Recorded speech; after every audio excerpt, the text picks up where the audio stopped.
I'm John Wallace. I'm Rich Stone. And we're here at Leaf Only in Middletown, Connecticut, and we're going to give you a quick overview of our company. So Leaf Only here started in 2009. We've been in business for over 5 years. What we do is we work with whole leaf tobacco on a retail and wholesale level. We sell tobacco leaves for all different applications, cigarettes, hookah, but today we're mainly focusing on cigars, as the cigar tobacco is actually the most diverse category of tobacco that we have for sale because it has the most types. You know, with cigarettes, it's mostly Virginia flue cured that cigarettes are made of, whereas cigars, you get into a real custom blend. You know, people are importing leaves from Honduras and from the Dominican and Nicaragua and combining them all to make a very special cigar.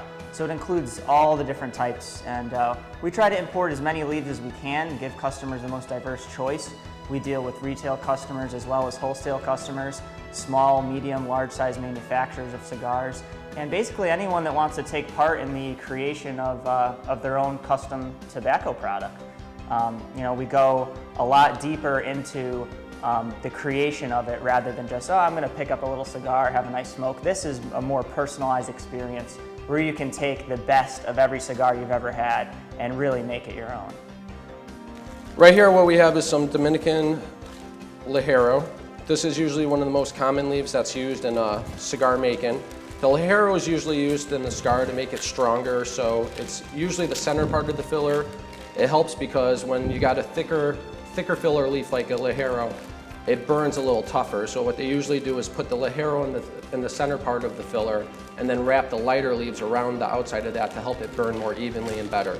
So I'm going to get this out for you guys to show it to you.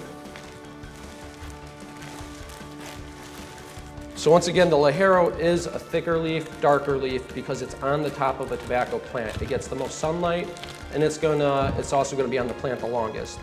What they do like to do though is they do like to what they call frog legged, is where they remove the midrib of the stem. As you can see here, it's actually basically ready for you to break apart, start working with it, and then you would kind of roll it up and to start making your filler and bunch them together. Before we depart, I just wanted to show you a quick difference you can probably clearly see from the image here. This is Dominican Ligero, this is Dominican Velado. Both the exact same leaves, grown in the exact same country, on the exact same plant. But you can see this one's a lot lighter, you can't feel it, but it's a lot thinner. And that's because this is more towards the bottom of the plant where it gets less sunlight, doesn't have as much time to grow and thicken and toughen up. And they all each have their own uses, you know, as far as being components of the cigar blend. The reason we started Leaf Only is first we wanted to originally get into selling a product.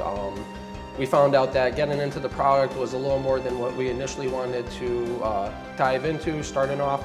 But we were on the forums, we were on the website, we were talking to people online, and we saw there was a need for people that wanted to get tobacco between maybe 1 pound or up to a couple hundred pounds. And kind of before we came into the market, the only real offers there were for tobacco for people was either in 100-pound bales, 300-pound cases, kind of like what you would see on the side here. So there really wasn't too many people out there offering it between 1 pound, 5 pounds, the variety that we're able to offer it in, and then also to offer so many different leaves for different uses at one location.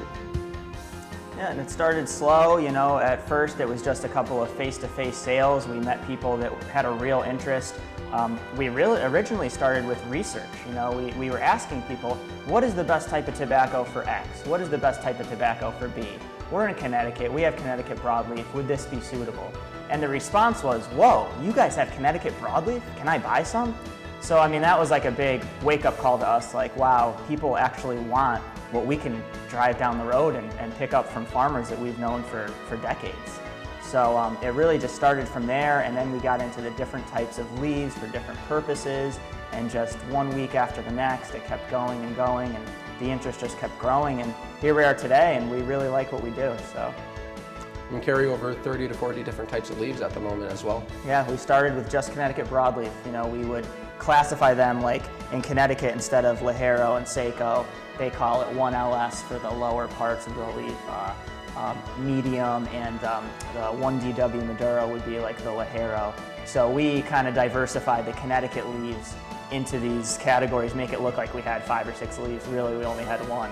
And yeah, now we legitimately have 30 to 40, and we plan on getting more. I mean, the more unique leaves we can find, the better. When people send us leaves and say, hey, I have this, we're all over it. We're like, well, yeah, let's see it. Let's get some samples, because I know that our customers will appreciate it if we can get a Peruvian crop from 2006. So we try to find stuff like that. To learn more about Leaf Only, please visit us at leafonly.com, and thanks for watching Cigar TV. Light it up.